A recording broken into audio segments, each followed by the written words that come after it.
എല്ലാവർക്കും നമസ്കാരം. ഇന്നത്തെ റെസിപ്പി ഇടിയപ്പം. മുട്ട റോസ്റ്റിൻ്റെ കൂടെയോ മുട്ടക്കറിയുടെ കൂടെയോ സ്റ്റൂവിൻ്റെ കൂടെയോ ചിക്കൻ്റെ കൂടെയോ കഴിക്കാൻ പറ്റുന്ന നല്ല സോഫ്റ്റ് ഇടിയപ്പം എങ്ങനെ തയ്യാറാക്കുന്നു എന്ന് നോക്കാം. ആദ്യം തന്നെ സ്റ്റൗ ഓൺ ചെയ്ത് അടികട്ടിയുള്ള ഒരു പാത്രത്തിൽ 2 കപ്പ് അരിപ്പൊടി എടുക്കാം. വീട്ടിൽ പൊടിച്ച പൊടിയാണെങ്കിലും നമ്മൾ കടയിൽ നിന്ന് വാങ്ങുന്ന പൊടിയാണെങ്കിലും ഏതായാലും മതി. പക്ഷേ ഇടിയപ്പത്തിന് എടുക്കുന്ന പൊടി നല്ല ഫൈൻ പൗഡർ ആയിരിക്കണം. ഇനി ഒരു 5 മിനിറ്റ് റോസ്റ്റ് ചെയ്തെടുക്കാം. കടയിൽ നിന്ന് വാങ്ങുന്ന പൊടി വറുത്തതാണെങ്കിലും ഈ രീതിയിൽ ചെയ്തെടുക്കാം. 5 മിനിറ്റിൽ കൂടുതൽ റോസ്റ്റ് ചെയ്യേണ്ട, ഒരു മീഡിയം ടു ലോ ഫ്ലെയിമിലായിരിക്കണം റോസ്റ്റ് ചെയ്യേണ്ടുന്നത്. നമ്മുടെ പൊടിയുടെ കളറൊന്നും ചേഞ്ചായി പോകരുത്, ജസ്റ്റ് ചൂടായി റോസ്റ്റ് ചെയ്തെടുത്താൽ മാത്രം മതി. ഇപ്പോൾ ഏകദേശം 5 മിനിറ്റ് ആയിട്ടുണ്ട്. ഇനി ഇത് നമുക്ക് മറ്റൊരു പാത്രത്തിലേക്ക് മാറ്റി വയ്ക്കാം.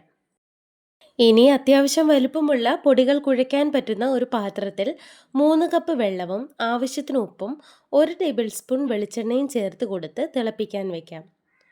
പൊടി അളന്നെടുത്ത അതേ കപ്പിൽ തന്നെ ആയിരിക്കണം വെള്ളവും അളന്നെടുക്കുവാൻ. 1 കപ്പ് പൊടിക്ക് 1.5 കപ്പ് വെള്ളം എന്ന അളവിലാണ് നമ്മളിവിടെ എടുക്കുന്നത്.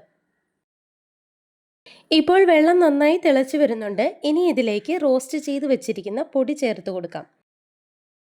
ഇനി ഇത് നന്നായി ഇളക്കി യോജിപ്പിച്ചു കൊടുക്കാം. എല്ലാം നന്നായി ഇളക്കിയതിന് ശേഷം 5 മിനിറ്റ് അടച്ചു വയ്ക്കാം. പൊടി ഒന്ന് തണുത്തതിന് ശേഷം, ഒരുപാട് തണുത്ത് പോകരുത്, നമുക്ക് കുഴയ്ക്കുമ്പോൾ കൈ പൊള്ളാതെ കുഴയ്ക്കാൻ പറ്റുന്ന പരുവമാകുമ്പോൾ ഇത് നന്നായി സോഫ്റ്റായിട്ട് കുഴച്ചെടുക്കാം. ഇതുപോലെ മാവ് നന്നായി കുഴച്ചെടുക്കാം. ഇനി നമുക്ക് ഫ്ലെയിം ഓൺ ചെയ്ത് ഇഡ്ഡലി പാത്രത്തിൽ വെള്ളം വെച്ച് കൊടുക്കാം. ഇത് ഇവിടെ ഇരുന്ന് ചൂടായി വരട്ടെ. ഈ സമയം നമുക്ക് തട്ടിൽ മാവ് പീച്ചി കൊടുക്കാം. ഈ പീച്ച് വെച്ചിരിക്കുന്ന ഈ ഇടിയപ്പം ഇനി ഒരു 5 തൊട്ട് 10 മിനിറ്റ് വരെ ആവിയിൽ വേവിച്ചെടുക്കാം. അപ്പോൾ ഏകദേശം ഒരു 8 മിനിറ്റിന് ശേഷം നമ്മുടെ സോഫ്റ്റ് ഇടിയപ്പം ഇവിടെ റെഡി ആയിട്ടുണ്ട്. നിങ്ങൾ ഈ ചാനൽ ഇതുവരെയും സബ്സ്ക്രൈബ് ചെയ്തിട്ടില്ലെങ്കിൽ ദയവായി സബ്സ്ക്രൈബ് ചെയ്യുക. ഓൾ എന്ന ബെല്ലൈക്കൺ കൂടി എനേബിൾ ചെയ്യുമ്പോൾ ഇതുപോലുള്ള വീഡിയോസ് ഞാൻ ഇടുമ്പോൾ തന്നെ നിങ്ങളിലേക്ക് എത്തുകയും ചെയ്യും. ഈ വീഡിയോ നിങ്ങൾക്ക് ഇഷ്ടമാവുകയാണെങ്കിൽ തീർച്ചയായും ലൈക്ക് ചെയ്യുക. നിങ്ങളുടെ അഭിപ്രായങ്ങൾ കമൻറ്റിലൂടെ എന്നെ അറിയിക്കുകയും ചെയ്യുക. മറ്റൊരു റെസിപ്പിയുമായി നമുക്ക് വീണ്ടും കാണാം. താങ്ക്